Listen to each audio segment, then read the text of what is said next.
Hi, Kittens. Thank you for joining me. We're here today to talk about the unglamorous but extremely important topic of market research and why. Why is market research important?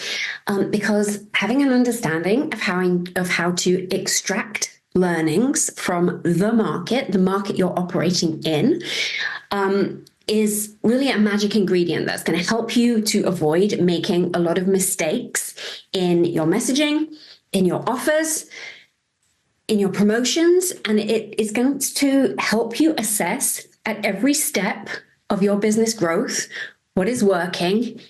In other words, what is resonating with your audience. Now, ultimately, of course, we do have the cold, hard data of sales figures to guide our actions, but it's not always easy to tell what is making the difference between messaging that converts and messaging that doesn't. So having a research process will help to guide and shape everything that goes into turning a stranger into a client as quickly and as easily as possible. And that's always the mission, right? To turn strangers into clients as efficiently as we can. And so it stands to reason, it makes logical sense that the more we know and understand about the people who make up our audience, the audience that we have right now, not the audience that we wish we had or the audience that we're building, but the audience that we have right now, the more we know and understand about the people whose attention we have, the more informed our strategic and creative decisions can be, right? That makes sense. So I'm going to give you a few examples of how you could start using market research today. And if you're not already booking lots of client calls and sales calls, this is a really good use of your time. Use your time to go into market research, because what you learn is going to help your messaging, it's going to help your understanding of your audience, and it's going to help you, therefore, make a really good guess at what they're going to respond to. And before I give you these examples, I do have to caveat this with the truism.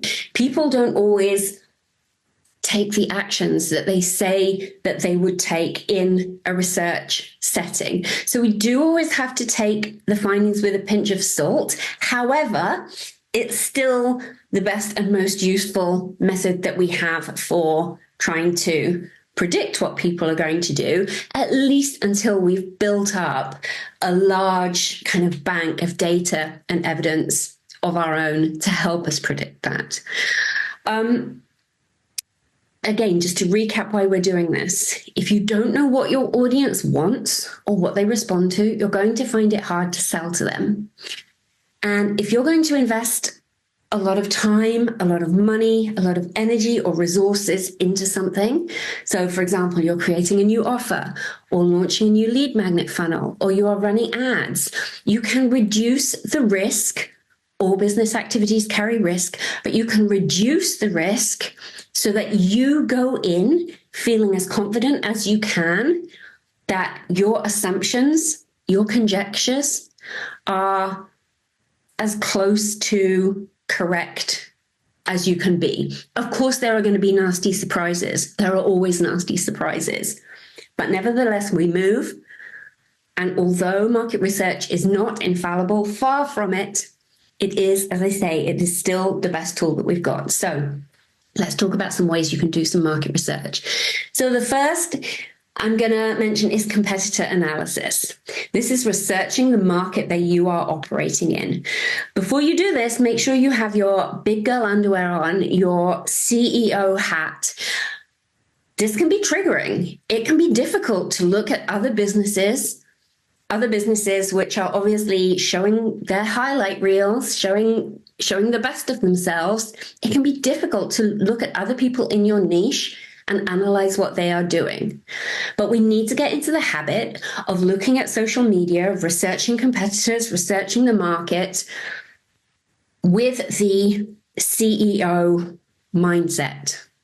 So look at what other people in your niche are selling, what language they're using.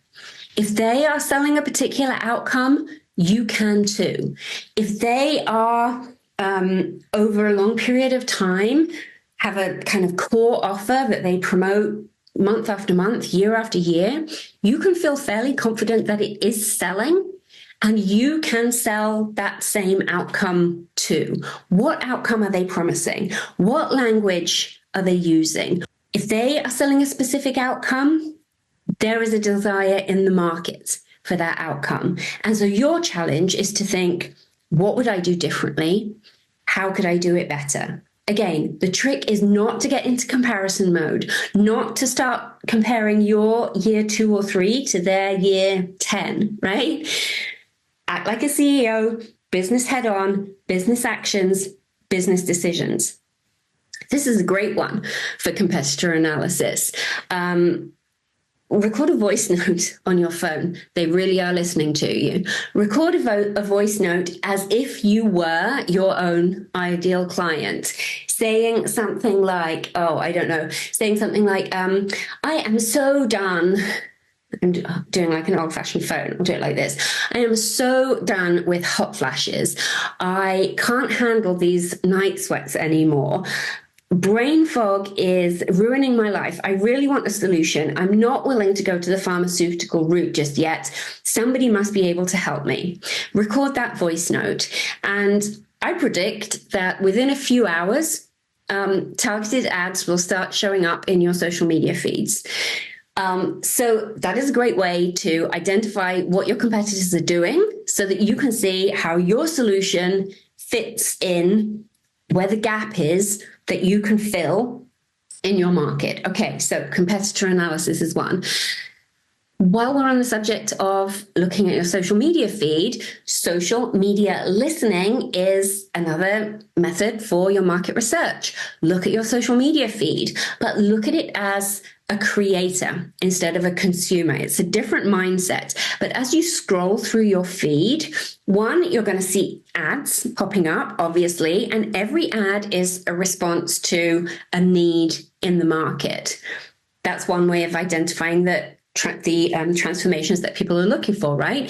But also look in the groups you're in. See what your friends and other people in your network and your audience are posting about. People leave clues everywhere about what they're struggling with if you are open to see. But if you are active on social media, you do have access to a large group of people to ask, right? You have your own social media network you're following. You have your email list. You have your own Facebook group. You have other people's groups that you are active in. So you can use that population for kind of broad research, running a poll, using those stickers in your stories. Do you prefer this name or that? Are you interested in this class or workshop or that one? So like testing names of lead magnets. Which would you be more drawn to? Which live event would you like to come to? I'm planning a series of workshops. Which one should I do first? A, B, or C? The other thing you can do with large groups is set up a questionnaire. You will probably have to incentivize people to fill it out. But if you have something that people want, like a program that you could offer to people, which isn't going to eat into your profit margins because it's already created and it costs you nothing to deliver it. Or again, like a raffle option for a reading or a class or a one-off session, incentivizing people to fill in a questionnaire. I'll give you my market research questionnaire that I used some time ago. I haven't used it recently, but I think it will be still useful for you. You could even copy it and use it for your own market research. And the benefit of that is that you can go into a bit more detail. It's a little bit more refined and finessed than just kind of the blunt object of asking this or that. You can ask questions where people need to kind of write a few sentences to give you their response. And that's absolute gold dust because people are giving you their language and you can literally copy their language from the questionnaire into a document called audience language and use it in your sales and promotional copy. So that's a little bit about using larger groups, like the whole market, your whole social media feed, your whole social media network to get insights into the market. But for a lot of us who don't have huge audiences, it can sometimes be easier to get that insight on more of a one-to-one basis. So here's a technique I call the win-win call. Very simple. Here's what you do. Here's how the process goes. Number one, you post on your social media feed about something connected to your work. Somebody who engages on your post, they like it or heart react it or leave a comment, you send them a message and say, thank you so much for supporting my work, for responding to this post. I really appreciate the engagement. I'm just getting started. And I was wondering if there's any chance you would be happy to take just a 20-minute call with me.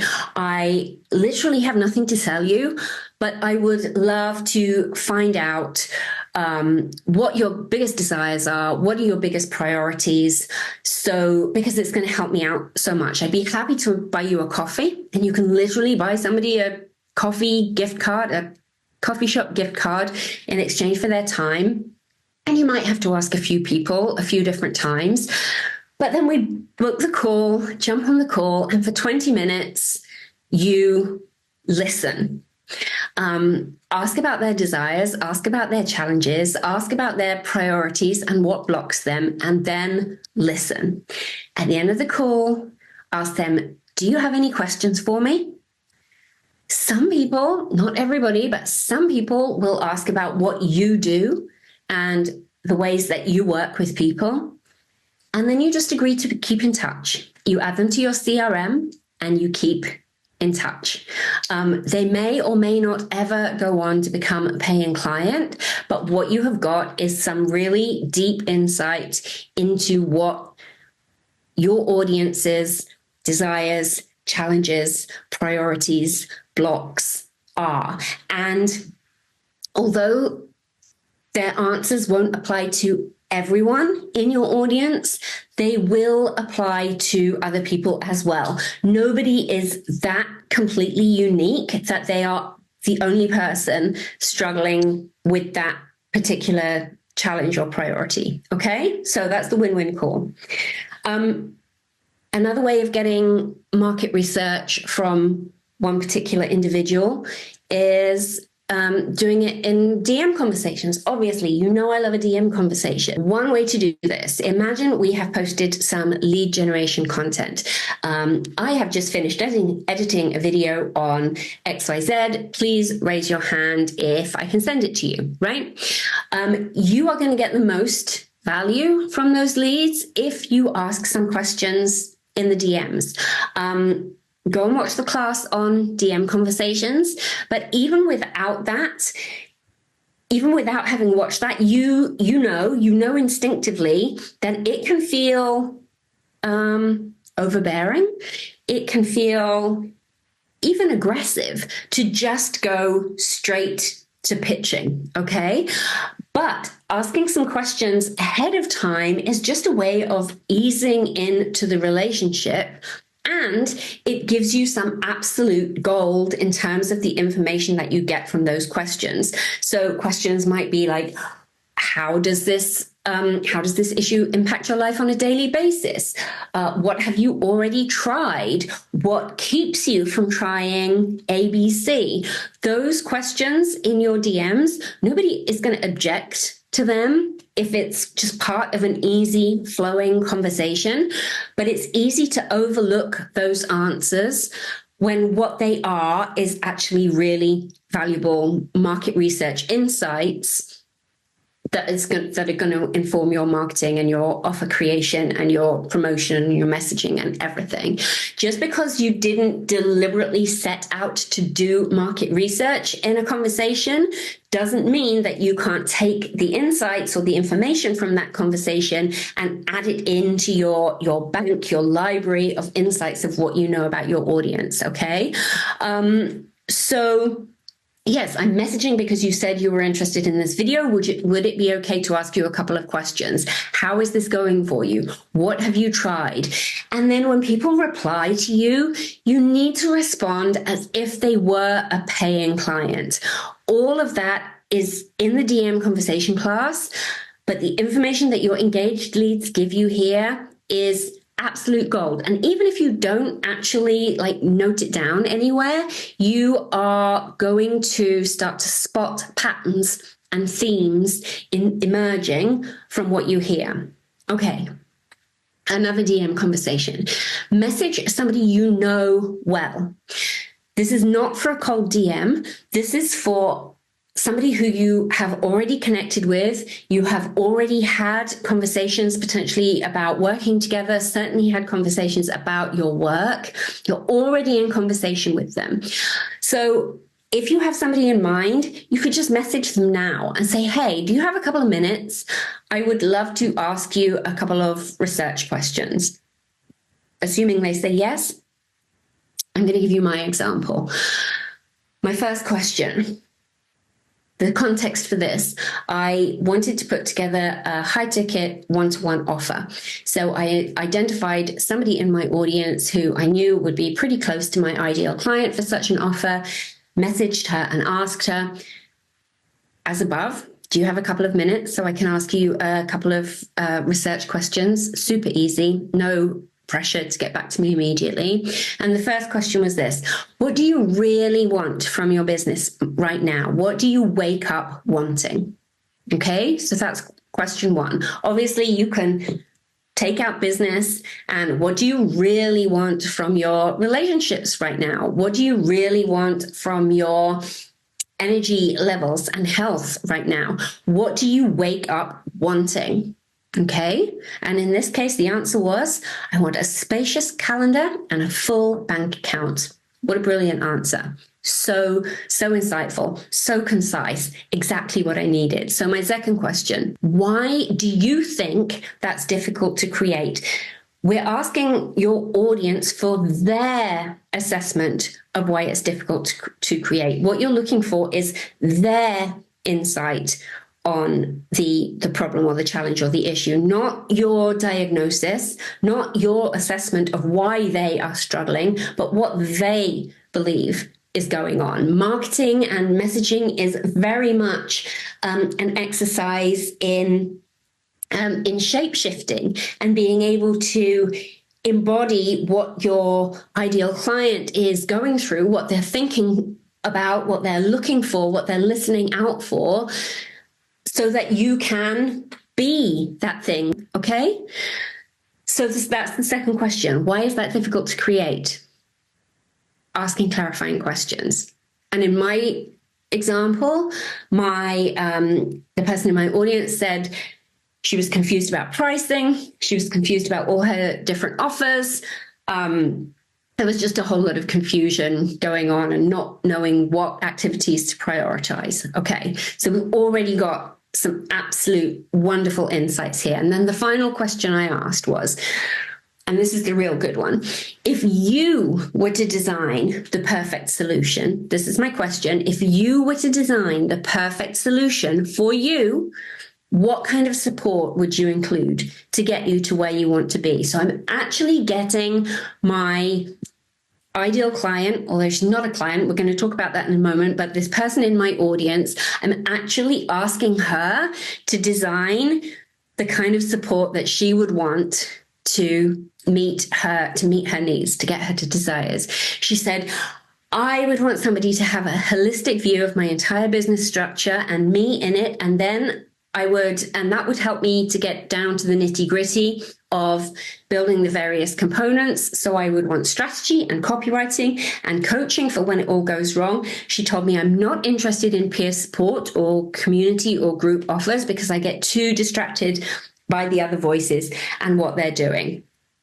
Amazing. I literally asked her to design the perfect solution for her problems as she sees them. Do you see how this is like such a potent set of questions to ask? If you have somebody in your audience who there's a measure of goodwill between you, she's not already a client, but she does closely match the kind of person that you would really love to work with, okay?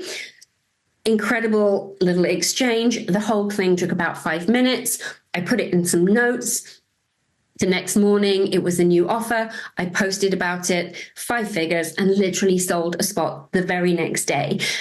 to a different person. The language from audience member 1 so closely matched the challenges of audience member 2 that she just jumped in straight away. Okay? So, a couple of DM conversations that you could try today. Another method of market research, validating the idea. Most of you will know, I never want you to create a course or program or offer or record or write a single piece of teaching curriculum until you have sold a spot. Validating an idea is a way to test the market and actually give you proof of concept or not before you invest any time, energy, and resources into creating something. And that can be as simple as this. Ask your audience. I have an idea for something. I have an idea for a program that would, and then the transformation that you offer, without having to do this thing that they don't want to do.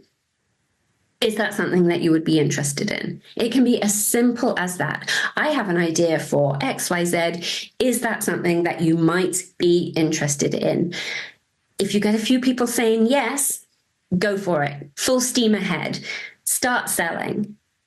And if you get absolute crickets, then maybe you need to change something about the way that you're presenting the idea before progressing. Okay, can you see how that makes sense? To test your idea in the market before actually moving ahead with it. Now, it is worth saying that if you have a very small audience and you haven't been particularly nurturing and engaging your audience, so none of your posts are getting much engagement, you may need to ask more than once. But validating the idea with your audience before going ahead to build is a great way of researching your audience, your market in relation to the idea of the thing that you want to sell.